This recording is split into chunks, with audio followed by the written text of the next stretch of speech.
Olá, minha amiga, meu amigo, hora do nosso encontro, nesta quarta-feira, dia 19 de novembro, dia da bandeira. Hoje, bem cedinho, a primeira coisa que eu fiz foi saudar minha bandeira de um modo especial. Bandeira que fica no topo da minha casa, à noite acende automaticamente a iluminação que é necessária para manter a bandeira à noite.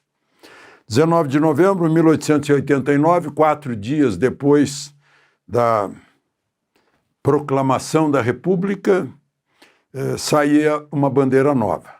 Rui Barbosa e um grupo republicano tinham proposto uma bandeira que era plágio da bandeira americana, 13 listras horizontais de amarelo e verde e um retângulo com fundo azul e as estrelas representando os estados. Mas era meio cópia da bandeira americana. E o Marechal Deodoro, que estava mandando, e era amigo do imperador, e era monarquista, preferiu manter as cores da bandeira imperial. O verde, que significa a Casa de Bragança, de Dom Pedro. O amarelo, que significa a casa dos Habsburg-Lorena, que é a imperatriz Leopoldina, e no centro, onde estava o brasão da República, com as estrelas representando as províncias, entrou o céu do Brasil, o céu do Rio de Janeiro, com as estrelas que estavam na hora da declaração da independência, da proclamação da independência. E o dístico, uma faixa branca com letras verdes, inspirado em princípios do positivismo, né? Amor por princípio, né? Mas aí deixaram o amor de lado, ficou ordem e progresso. Espero que nunca prevaleça a tentativa de tirar a ordem e tirar o progresso desse país. E nada como comemorar o dia com uma turma maravilhosa, a turma Juarez Távora, que saiu aspirante em 1979, na AMAN, na Escola Militar das Agulhas Negras, de que eu sou membro honorário há alguns anos. Passamos uma tarde de muita camaradagem, todos veteranos já, né? Foi muito agradável esse dia da bandeira. Compartilho com vocês, porque é uma espécie assim de partilhamento das alegrias do dia. Lembre-se de se inscrever e ao final de deixar o gostei ou não gostei.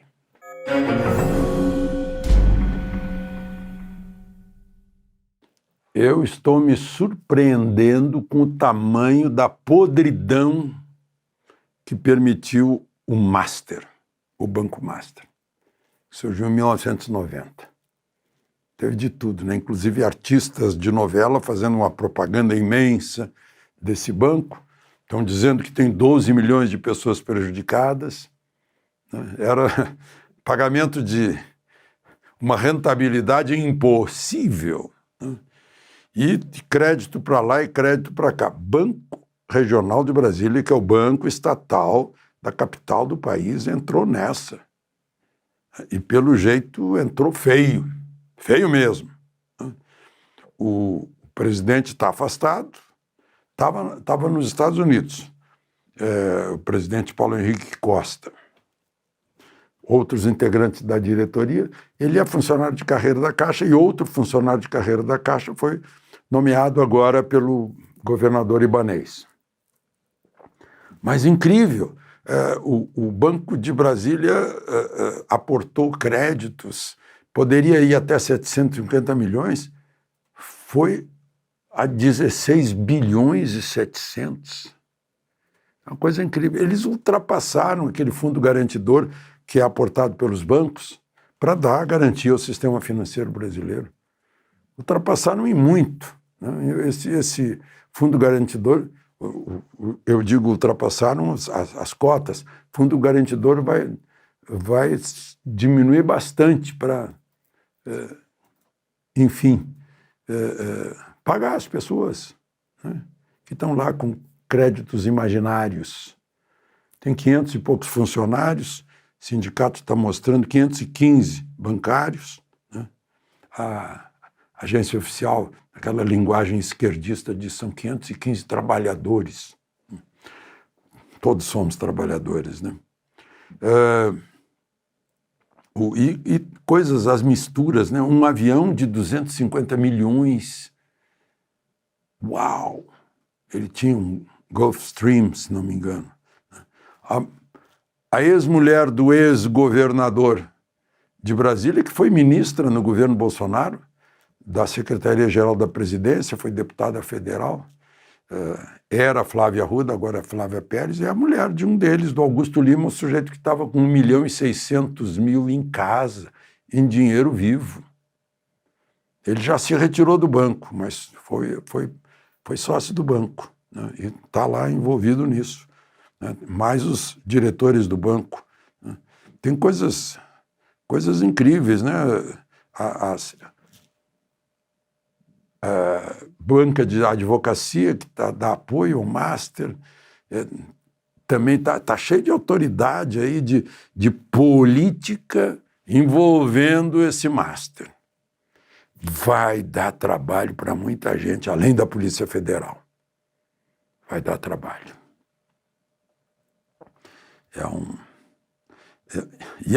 Foi um banquinho assim. Ele, sei lá, ele é 1% desses 4 bancos maiores brasileiros, de cada um deles ele é 1%, 2% no máximo.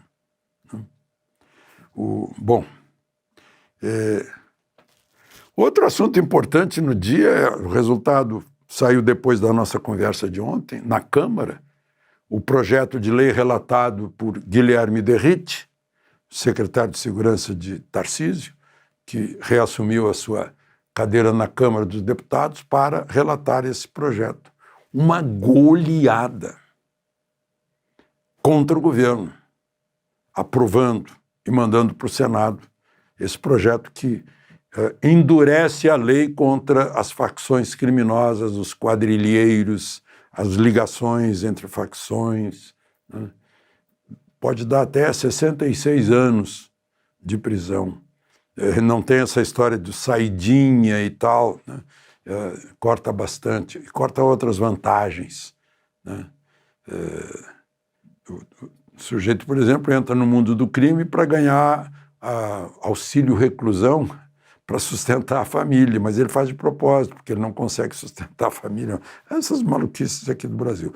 Mas foi lá para o Senado. Olha o score, 370 a 110.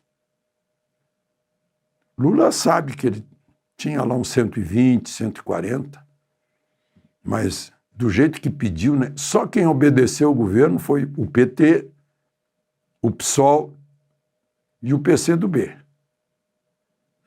O PSB, Partido Socialista, ficou pela metade. O PDT também ficou mais oposição do que governo. Votos muito importantes do PL, do PSD, do Kassab, do Republicanos, do Progressistas, do PSDB, do Podemos, né, e de outros partidos menores. Acho que o presidente Lula deve estar bem preocupado sobre que Congresso virá com a eleição de outubro próximo, que Senado, principalmente. É essencial. Desde que a gente tenha confiança de que o voto da gente está sendo bem apurado, né? Outra questão. Olhem só, eu que gosto da língua portuguesa, já lecionei português no curso médio e na faculdade. O presidente sancionou uma lei que lá, no fundo, proíbe no serviço público brasileiro, municipal, estadual e federal, uso da linguagem neutra. Diz lá que o uso de flexões de gênero e número tem que estar de acordo com o acordo ortográfico Brasil-Portugal e com o vocabulário ortográfico da língua portuguesa. que, como é português, não tem isso. A língua portuguesa não tem. E a Constituição, no artigo 13, diz que a língua aqui no Brasil é a língua portuguesa. Eu quero ver uma ministra, por exemplo, fez um discurso, né? O que vai acontecer? Será que é só o ridículo? Que a pessoa só passa o ridículo. Diz assim, os guardiões e as guardiãs da floresta. Não, será que ela não aprendeu no curso primário? Os guardiões da floresta, ponto final. E aquela outra do bom dia a todos e todas. Não vou nem entrar no todes, né? Bom dia. Será que vão continuar dizendo bom dia a todos e todas ou vão obedecer à língua portuguesa e dizer bom dia? Não precisa mais nada, né? A menos que queira dizer bom dia, à exceção do fulano ali.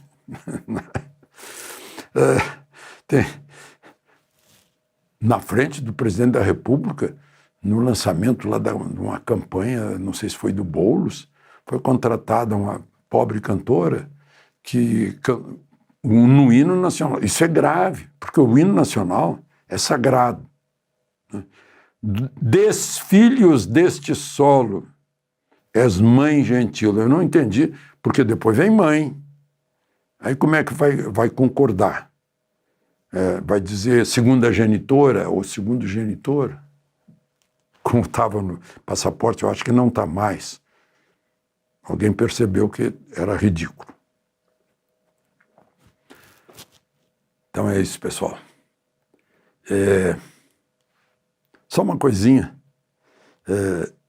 Eu vi na rede social um apelo da Maria Corina Machado, em lugar incerto e não sabido, pedindo que a polícia venezuelana, quando perceber que a hora chegou, que baixe as armas, que não seja traidora do povo, que, enfim, concorde com, não fique defendendo o sujeito que todo mundo viu, né, que fraudou a eleição. Agora mesmo os Estados Unidos declararam, a porta-voz da Casa Branca disse, ele fraudou a eleição, ele não é o presidente legítimo da Venezuela. Tem um porta-aviões lá fora, né, uma flotilha americana, porta-aviões sozinho já basta para apoiar se houver um levante popular e democrático contra uma ditadura. Aí eu lembro que aconteceu isso no Panamá. 1989, eu acho que foi, com o Manuel Noriega, General Manuel Noriega. Ele estava envolvido com o Pablo Escobar, cartel de Medellín, com droga, com lavagem de dinheiro, né? Deixa eu conferir a data aqui, se é isso mesmo, né? E os americanos, 89. O presidente George Bush foi lá buscá-lo. E foi buscá-lo mesmo. Levou ele, ditador, né? Depois saiu do Panamá. Nos Estados Unidos ele foi condenado a 40 anos, depois baixaram a 30 anos, por tudo isso que ele fez. E depois os Estados Unidos ainda o mandaram de volta para o Panamá para ele responder por crimes de homicídio. Ele acabou morrendo em 2017, aos 83 anos. Acho que teve um câncer na cabeça, algo assim, algum problema, né? O sujeito passa por tanta coisa, né? Faz tanta coisa.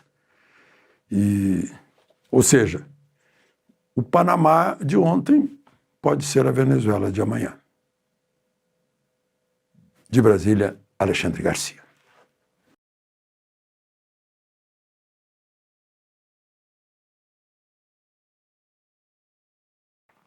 Olá, minha amiga, meu amigo. Hora do nosso encontro, nesta segunda-feira, 15 de setembro. Em 1944, foi o início, o batismo de fogo, digamos, da Força Expedicionária Brasileira. Um contingente que foi incorporado numa Força Tarefa 45, como era o nome, com soldados americanos. E já tinham operado antes, mas não no fronte. A engenharia, aliás, já estava ali no fronte, né? A engenharia desmontou dinamitação de pontes, lançou pontes Bailey, tirou minas da estrada, no dia 6 de setembro já. Os brasileiros surpreenderam os americanos. Chegou um ponto, depois de Monte Castelo, depois de Montese, que o general Crittenberg disse que os brasileiros estavam mostrando às tropas aliadas como se tomam a cidade. Foi na tomada de Montese. Temos um herói de Montese aqui em Brasília, está com 108 anos, o tenente-coronel Nestor. Eu já o entrevistei, ele me contou suas façanhas, meu Deus, desse tamanhozinho. Ele disse que ficava olhando para os talagões, como ele disse, alemães, e disse, puxa, eu fiz todos esses prisioneiros. Ele se empenhou até em combate corpo a corpo. É um herói lá em Montese. Bom, fica aqui o registro para a gente acompanhar uma história brasileira que, em geral, a gente não aprende na escola, infelizmente. Eu sei por quê. Lembre-se de se inscrever e, ao final, de deixar o gostei ou não gostei. Vamos aos assuntos de hoje.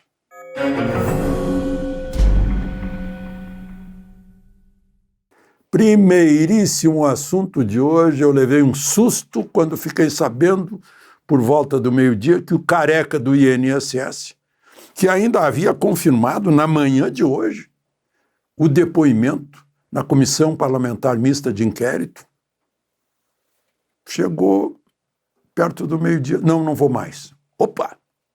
E então a coisa é mais grave do que se imagina, é maior do que se imagina. O escândalo é mais...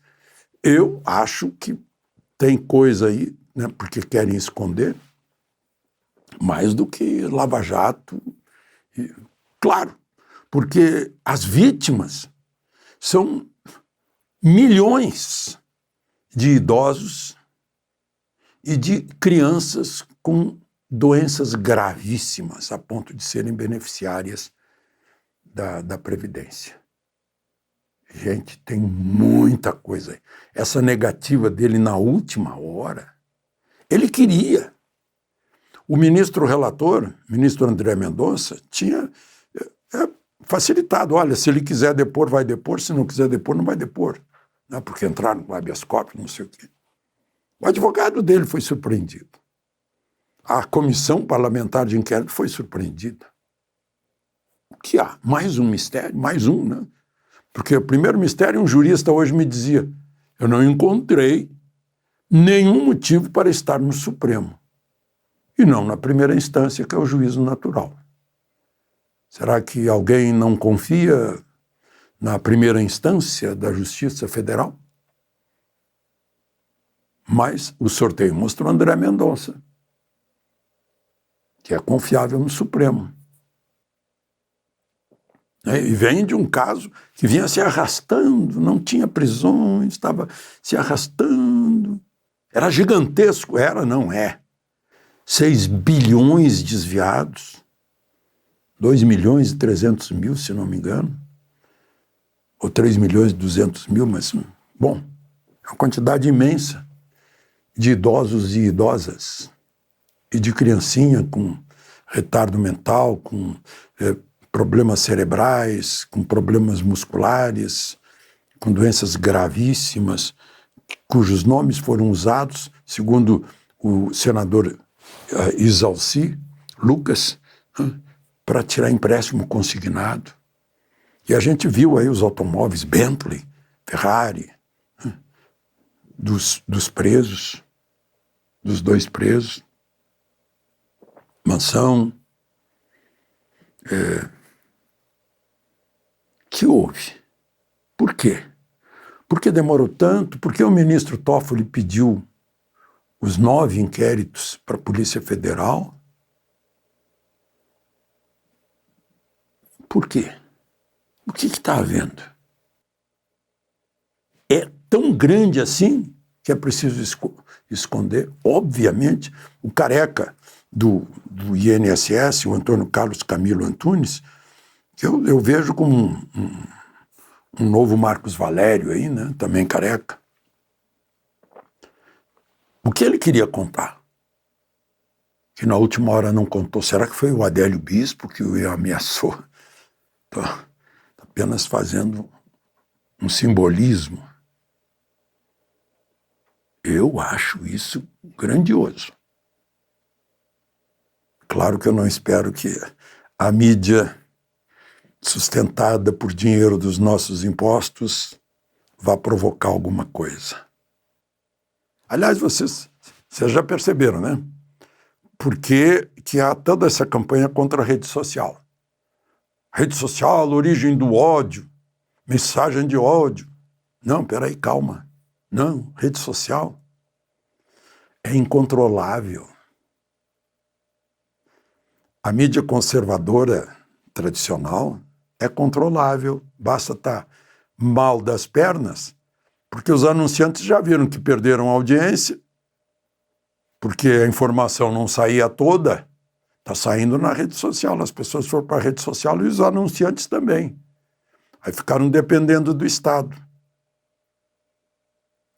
Virou meio imprensa oficial. E vai perder mais audiência, claro.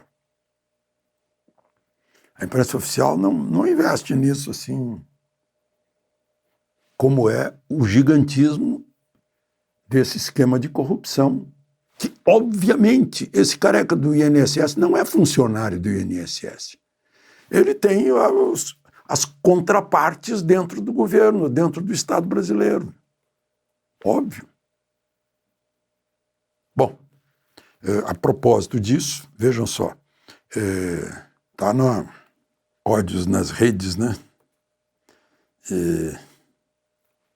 Marco Rubio está anunciando que depois da condenação, ele está em Israel falando com Netanyahu, mas foi entrevistado pela Fox News.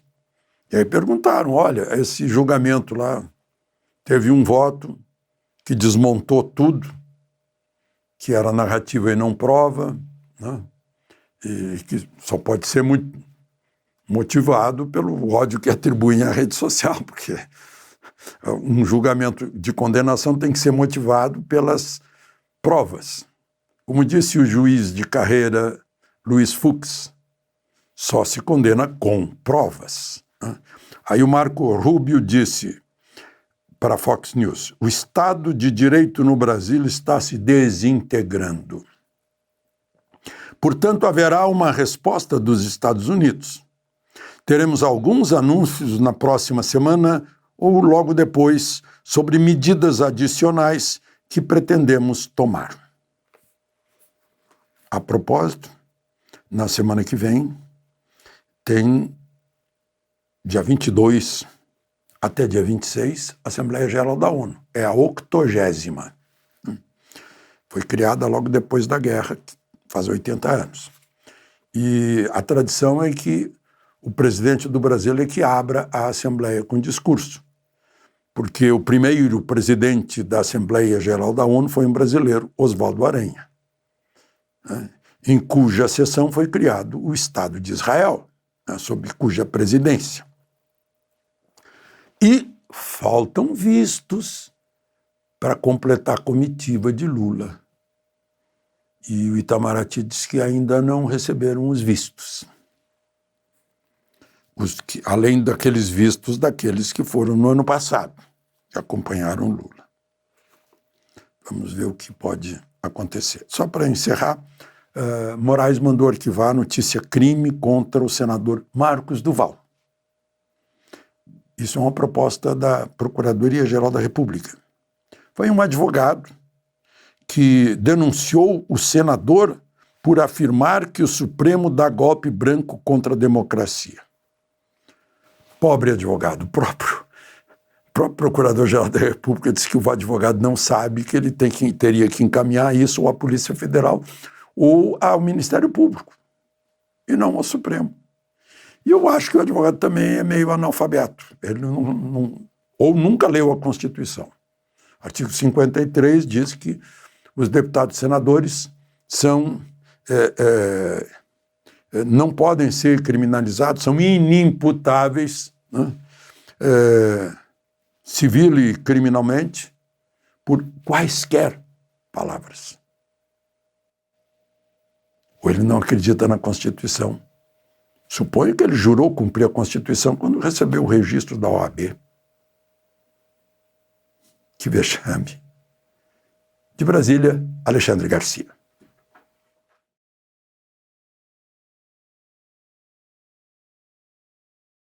Olá, minha amiga, meu amigo. Hora do nosso encontro nesta quarta-feira, 1º de outubro, Dia do Idoso. Está fazendo hoje 22 anos que Lula, no seu primeiro ano de governo, sancionou a lei que se chamou Estatuto do Idoso, Lei 10.741. É considerado idoso quem tem mais de 60 anos. Quer dizer, eu sou idoso há um quarto de século. E aí, nesses 22 anos de Estatuto do Idoso, melhorou a situação do idoso no Brasil? Eu acho que não. Porque roubaram de 2.300.000 idosos cerca de 6 bilhões de reais, usando caminhos dentro do Estado brasileiro, dentro do governo. Dataprev, Previdência, benefícios, aposentadoria, pensões, foram descontando do idoso. Eu tenho aqui um capítulo que mostra os crimes contra o idoso que são agravados quando a pessoa tem mais de 60 anos. Então, quando pegarem todos aí, porque por enquanto só estão falando de alguns, quando pegarem todos é Código Penal, né, e Estatuto do Idoso.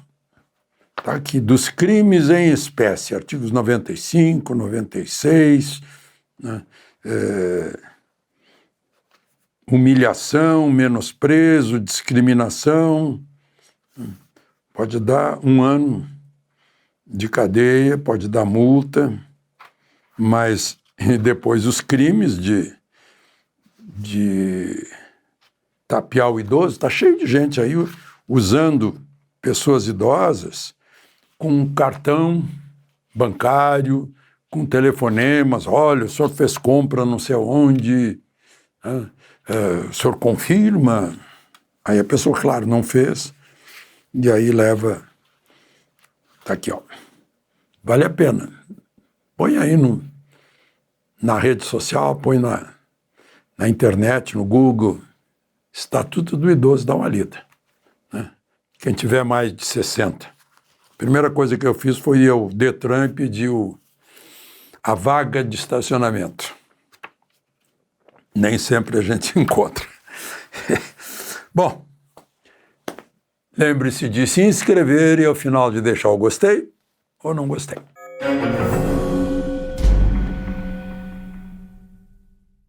Bom, o primeiro assunto de hoje, estava se falando nisso o dia inteiro. A polícia italiana foi à casa do Eduardo Tagliaferro e levou, ele estava acompanhado de um advogado italiano.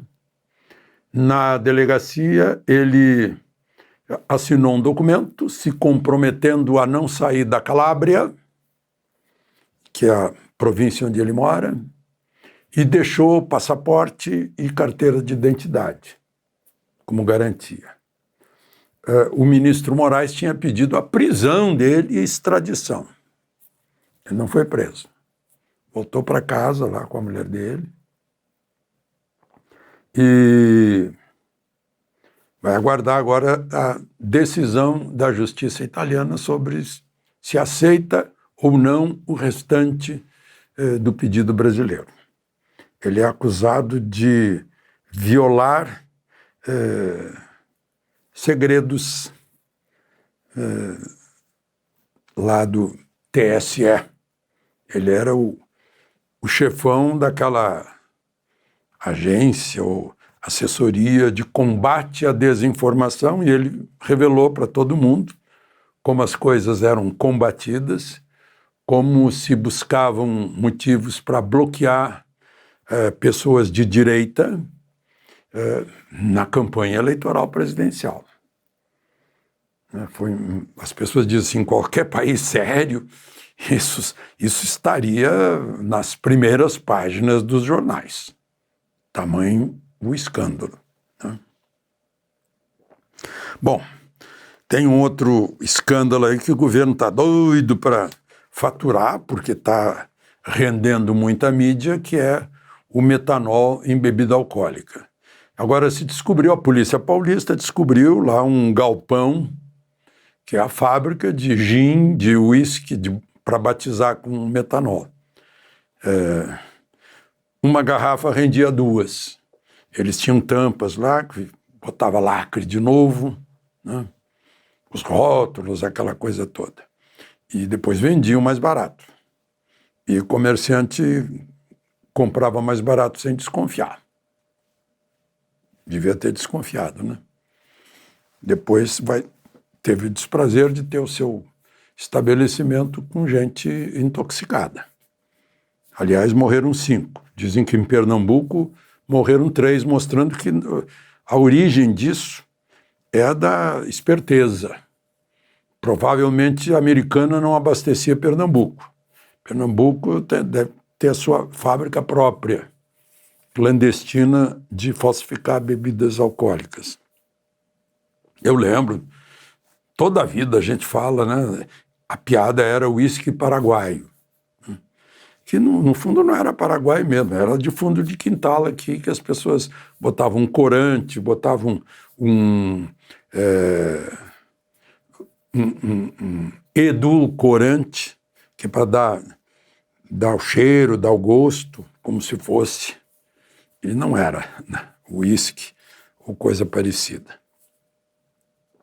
O Ministério da Saúde, o governo federal, desconfiado que Tarcísio, governador de São Paulo, possa ser candidato à presidência, correu logo para mostrar que não, tem que ser a Polícia Federal, porque o PCC... A Polícia de São Paulo disse que não é o PCC, é gente avulsa aí, os espertinhos, né? E o ministro da Saúde também já aproveitou para dar entrevista, etc. A campanha eleitoral do ano que vem já está se misturando.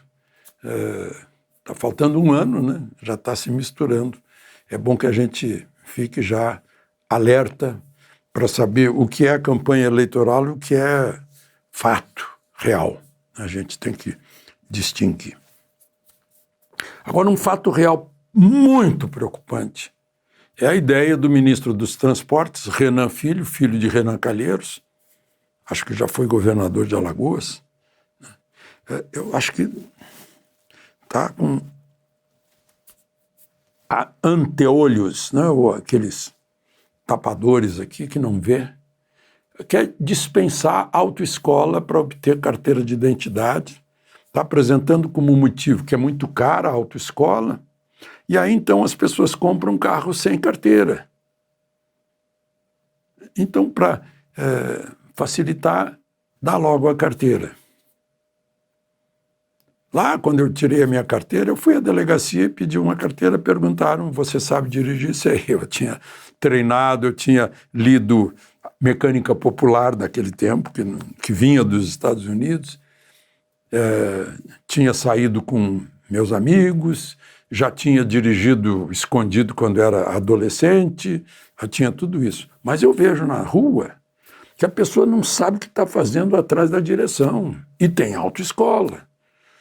Aqui em Brasília, é a mania de não avisar os outros, motoristas e pedestres, para que lado vai. Ou avisar quando já está indo, aí não adianta mais. Chamada dar seta, a luz de indicação de mudança de direção, que tem que ser acionada automaticamente, por reflexo, na hora que a gente nem pensa, na hora que o córtex lá atrás, a medula, está imaginando, bom, eu vou entrar lá, porque Para dirigir tem que ser navegador também, tem que ter planejamento. Se você vai entrar para a esquerda, você vai indo para a faixa de entrada para a esquerda, ou para a direita, se for o caso. Mas tem gente... Hoje eu vi 2 casos na minha frente. Na última hora o sujeito decidiu ir para o outro lado, sem avisar ninguém. Né? Às vezes eu fico esperando para entrar numa rua, o sujeito vem de lá. Não avisa que ele vai entrar aqui, que eu podia ter entrado. Ele não avisa. Será que a autoescola não ensina isso? Não ensina que o sujeito, para passar numa lombada, ele tem que bater as 2 rodas da frente ao mesmo tempo, depois as 2 de trás, porque se ele botar uma roda de cada vez, ele vai dar 4 pulos e não 2. E vai torcer toda a estrutura da carroceria do carro dele. A pessoa não sabe o que está fazendo ali. Não tem noção de qual é o potencial de torque que tem o carro dele para ele sair de uma emergência imediatamente. Mas, principalmente, as luzes. A pessoa não sabe para que serve. Né? Ficam cegando a gente à noite. Olha, as luzes que a pessoa usa normalmente à noite, primeiro a pessoa devia fazer o seguinte: à noite, fica parado 50 metros à frente do seu carro com as luzes que ele usa à noite. Se as luzes o estiverem ofuscando, é porque ele está ofuscando todo mundo pela rua. Com aquela coisa de... Aquele farol que fica embaixo, tal de farol auxiliar, ele não tem facho baixo, ele tem um facho único, que é para mostrar que o carro está perdido na neblina, mas enfim, são outros. E aí o ministro Renan quer isso. E o presidente Lula autorizou ele a tocar a ideia. Sabe qual é o perigo? Não precisa passar pelo Congresso. Não adianta um lobby lá no Congresso, das autoescolas, ou das pessoas sensatas, né? Não, basta passar pelo Conselho Nacional de Trânsito. Aí então, não precisa mais autoescola. Sabem quantos morrem no trânsito por dia no Brasil? Cerca de 100. 100 pessoas foram mortas hoje. 100 pessoas serão mortas amanhã. A média está ali, entre 90 e 100. 100 pessoas vão morrer depois de amanhã. Em geral, é por falta de habilidade do motorista. Porque o motorista é uma das partes do acidente. Isso é muito preocupante. De Brasília, Alexandre Garcia.